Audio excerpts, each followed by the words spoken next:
बिस्मिल्लाहिर्रहमानिर्रहीम।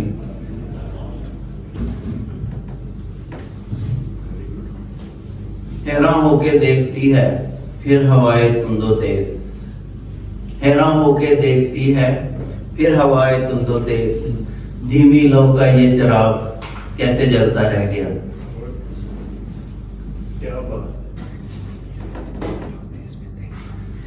बड़ी हसरत से तकते हैं शजर को जर्द पत्ते, the yellow leaves are looking at the tree with sorrow in their heart.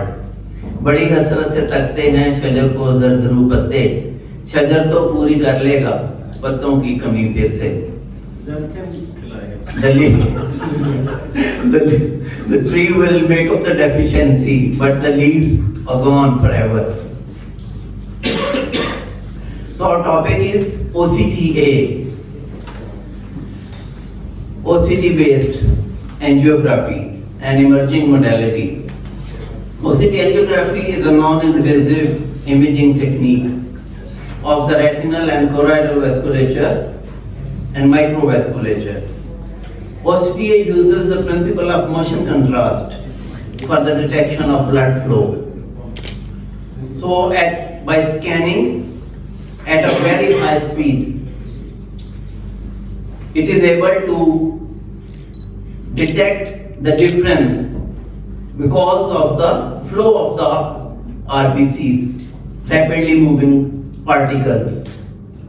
And because of the rapid scanning, those frames are collected and the difference in the images by passing blood circulation or by RBCs is reconstructed with the help of artificial intelligence, and which gives you the idea about the vascular and microvascular status of that particular retinal layer or tissue.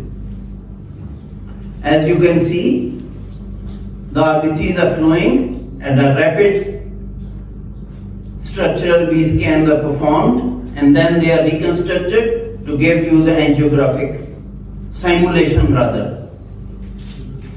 And this very fact needs to be understood very clearly, because in leakage the particle movement or the fluid movement is very slow.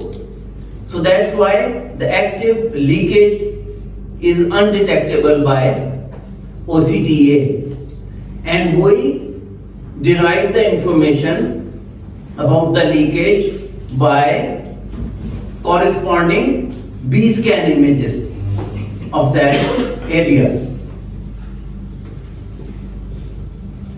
The features, the beauty with this OCTA is that it doesn't require an injection or contrast dye. And another beauty is that you can perform a layer by layer analysis of the retinal vasculature, like radial peripapillary complexes, superficial capillary plexus, intermediate capillary plexus, that is RPCP, SCP and ICP. And then another layer is projected, which is deep capillary plexus. Outer retina is here as a separate dissection layer, and then the choroid is also there.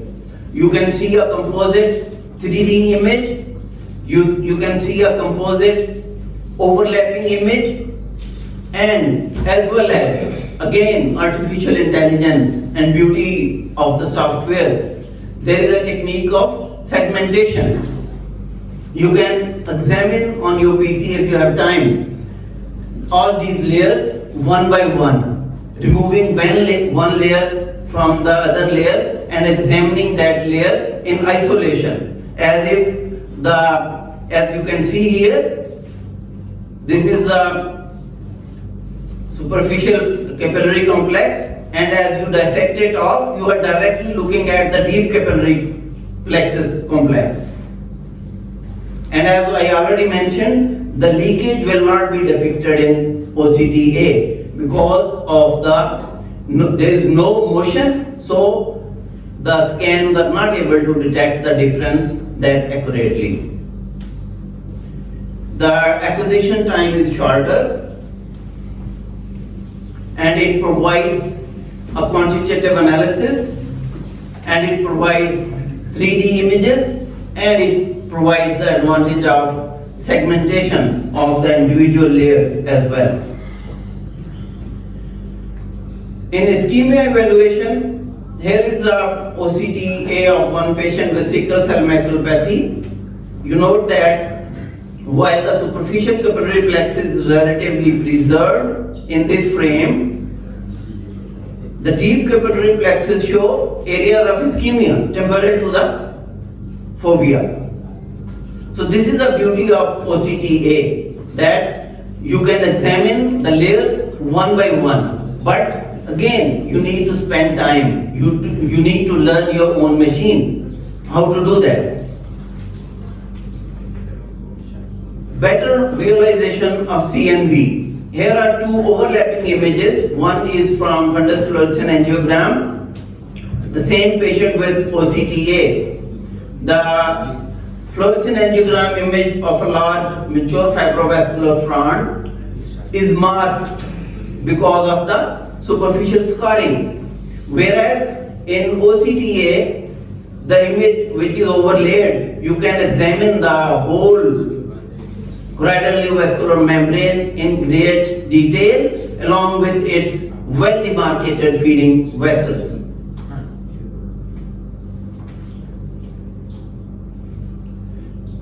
In this case of BRVO, again, you see how closely it corresponds with our classic and routine angiographic pictures, but at the same time gives an extra edge. In this frame particularly, all other layers have been segmented away and you are directly looking at the area of BRVO.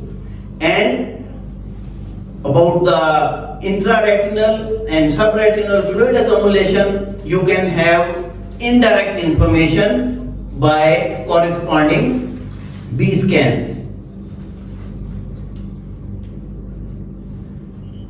Fovea plana, in the superficial layer, there is no foveal depression, a flat B scan as well. But as we segment it and go deeper, so there is foveal avascular zone which is visible. So limitations, the medial opacities may limit the clarification. Then the projection artifact. What is a projection artifact? Projection artifact is a classical example. For example, a retinal vessel. A major retinal vessel may project as an artifact in the deeper layers because the infrared laser beam may not be able to cross that effectively. So they will be projected as artifacts, and as we will see in later in the presentation, the vitreous floaters will also be causing projection artifacts.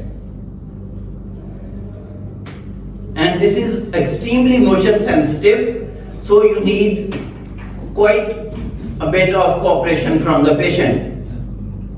As we are examining the automated segmented images, one need to be careful. Always look very closely at the segmented line, because sometimes the normative database images are easily segmented, but pathologies are difficult to be segmented by the artificial intelligence softwares. So before deriving the conclusion, we have to see in detail whether the software has done the right segmentation for you or not. Then there is a limitation of the area of visualization, which varies from 3 millimeters to 12 millimeters in some machines. And there are machines now which can construct panoramas for you, but again time consuming. And you need a very cooperative patient to have a very good panoramic construction of AngioOCT.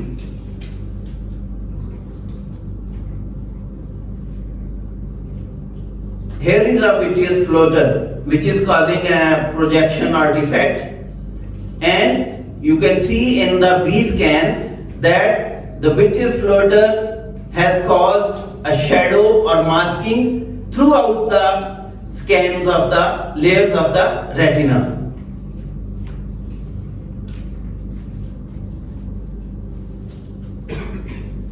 Similarly, it can also cause confusion in the diagnosis of CNVs as well. Leakage is not visible.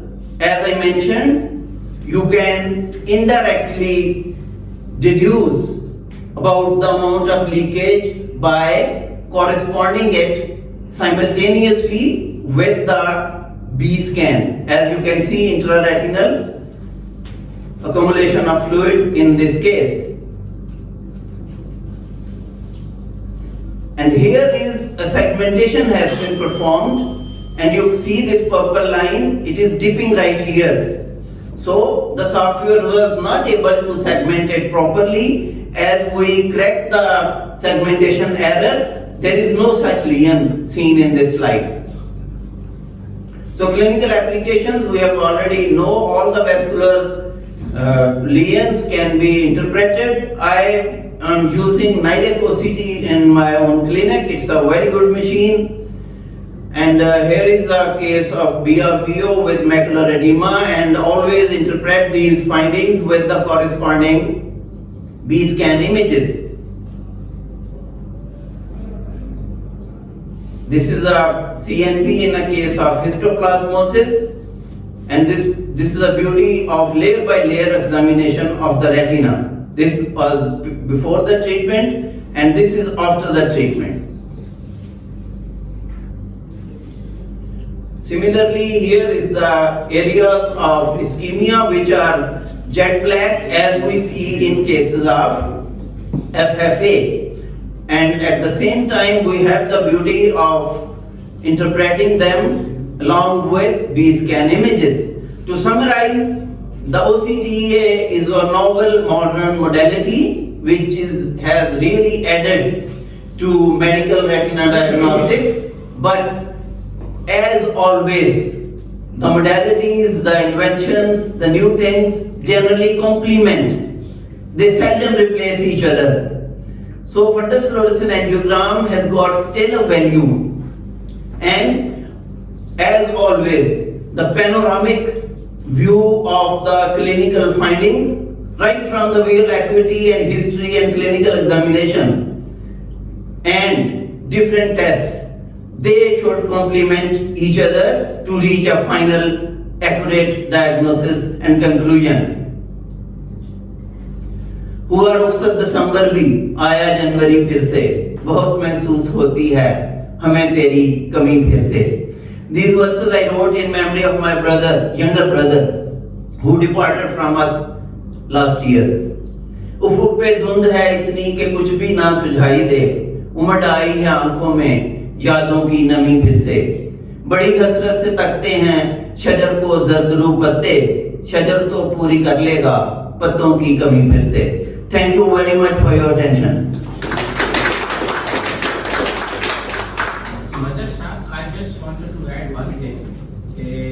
जैसे आपने चश्म बीना में बड़ा सही कहा, कह रहे हम आंखों वालों को कोई दी गए हैं आंखों ने धोखे. ये आपने अपनी चश्म बीना में लिखा है, if I am not wrong. Considering that your verses in your own book, I will like to apply in OCTA. OCTA जिस सेटअप में आप हैं, आपके पास OCTA रखी हुई है ना, it always on the जब प्रिंट आउट निकालते हैं, it's not very impressive. You have to look on the screen. It will give you much better view than the print. Print out always misleading. अगर आपके पास facility है, look at on the screen with a 3-dimension view. It is a wonderful tool. But if you're sending to somewhere else as a print, it's not good. And the second thing, you are using the NIDEC one, although I don't have any personal interest. You have to have a software update every few months because OCT is still in an evolutionary phase, and they update the software. अगर आपके पास software update हो रहा है तो आप ठीक चल रहे हो, अगर सॉफ्ट अपडेट नहीं होगा तो आपको आर्टिफैक्ट्स बहुत आएंगे। Both the points are very valid. As I was stressing during my presentation again and again, worthy Professor Dr. Tariq Aziz has stressed the same point. You have to have time to spend with the machine to interpret the images. And if we are sending the printouts to some other colleague, then we need to really give a detailed commentary and intelligent reporting. And it is not that self-interpretable as we had been seeing previously with visual fields and other things, because the user, the doctor who is performing, the physician, the ophthalmologist who is doing it, he needs to be touchy and he has to stress and remove the artifacts and probably magnify the areas of stress he wanted to project. And the second thing is that the update of the software is very important, and luckily it is for 1 year now, and if not months, at least after 1 year we are getting the update, and by the time we, inshallah, and by end of March, we will have our machine updated. That's also very valid and very considerate point. Thank you, sir. And collect the money for update also. Update is free from NIDEC at least.